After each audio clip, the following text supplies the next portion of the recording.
第123章，我要2幅。正常情况下，按照我们公司的文化来说，是不可能拒绝生意的。我们公司是狼性文化，口号是天下没有我们不能做的生意，什么生意我们都能做，什么人我们都能对付，什么客户我们都能服务。但是唐耀华这个单有点特殊，主要是这里面掺杂了一层熟人和老乡的关系。有了这层关系之后，有些事情就不好讲。当然，我婉拒这个单其实也是一种策略。我可以通过这种方式来判断唐耀华这个人究竟是不是真想做这件事情，还是他只是单纯的耍花样，其另有深意。我这么跟他讲，他就不好再怎么坚持。我忽然想到老唐说唐耀华很懂网站，那他肯定知道行业网站本来没有唯一性一说，因为这根本不是商标，也没有相关的法律文件来明确规定网站命名的问题。但是如果说唐耀华是个网站专家，我又不相信，因为互联网是个新鲜的事物，别说是唐耀华，就算是我们这些行内人，对很多趋势和方向都搞不清楚。反正这件事很怪异，就这样暂时告了一个段落。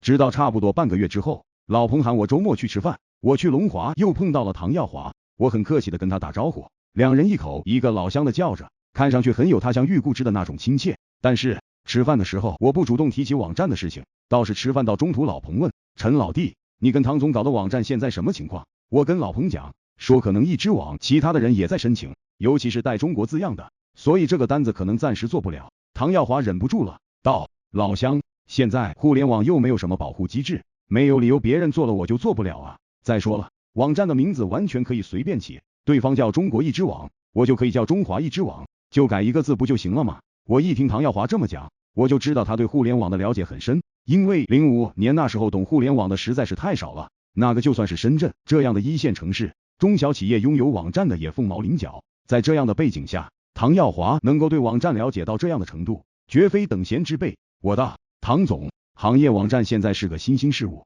目前能够把这样的项目做好的，深圳来说就只有我们公司，所以说这样的规定并非法律的约束，而是我们自己内部有这样的规则。彭老哥的中国锁业网做起来之后，现在通过这个锁业网已经赚得盆满钵满了，我们第一个行业网站就是彭老哥做的，那点钱他早就赚回来了，我判断他还能继续往下赚，搞个2-3年的功夫，未来互联网发展的格局又有谁能知道呢？反正现在关于锁业网的域名都让彭老哥注册了，就算别人要做也存在壁垒啊。我这么一说，老彭就乐呵了，因为这个项目他实实在在的得到了好处，这种好处并不是直接运营得来的，而是因为以这个行业网站为噱头进行营销包装，就让他赚得盆满钵满了。现在他公司的业务员去见代理商，第一件事就把中国锁业网打开，然后给代理商看锁业网首页黄金锁业的推荐广告。在那个年代，互联网还是新鲜事物，一线城市对互联网的认知都还很肤浅，更别说其他的城市还有内地了。所以中国锁业网贷国字号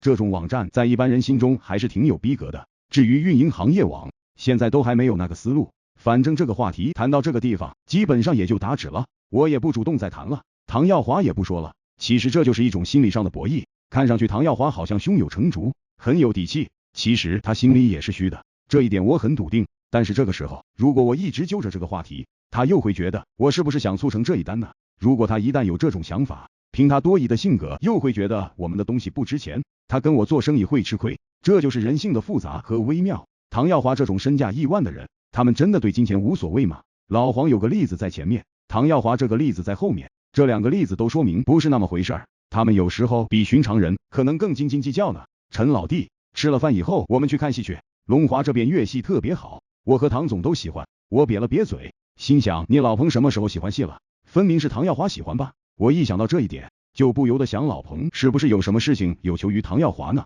如果是这样的话，我又是老彭介绍的，唐耀华可能就更怀警惕之心了。老彭要去看戏，我肯定不会反对，乐戏我不懂，但是这场戏给我留下了非常深刻的印象。主要是戏没有开始之前，2个主持人上前介绍某某著名书法家，现场题字，让大家掌声欢迎。然后走上去一个老头，老头在卷轴上挥毫泼墨，写了4个大字：马到成功。看这4个字龙飞凤舞，尤其是那个马字，他还画了一个马头，下面还画出2个马蹄一样的东西，看上去又像字又像马，我差点笑喷了。我心想，这哪里是什么书法，这是典型的江湖套路，这种江湖书法家确定不是来搞笑的。但是现场很多人都叫好。然后主持人说，某某书法家的字本来是多少钱1尺的，今天为了回馈广大票友，1幅字只收1个装裱钱，也就是1幅字300块钱，而且这样的条幅一共只有10幅，限量拍卖。反正本着先到先得的原则，看谁先举手，我真的很感叹这种营销的套路，这样的套路完全就是脱胎于我们公司的销售技巧，很粗糙，很简单，但是好像还蛮有效。现场还真有人踊跃参与。坐在我旁边的唐耀华忽然问我，小陈，你觉得这幅字怎么样？我愣了一下，说了一句，还不错。然后唐耀华站起身来举手喊，我要2幅。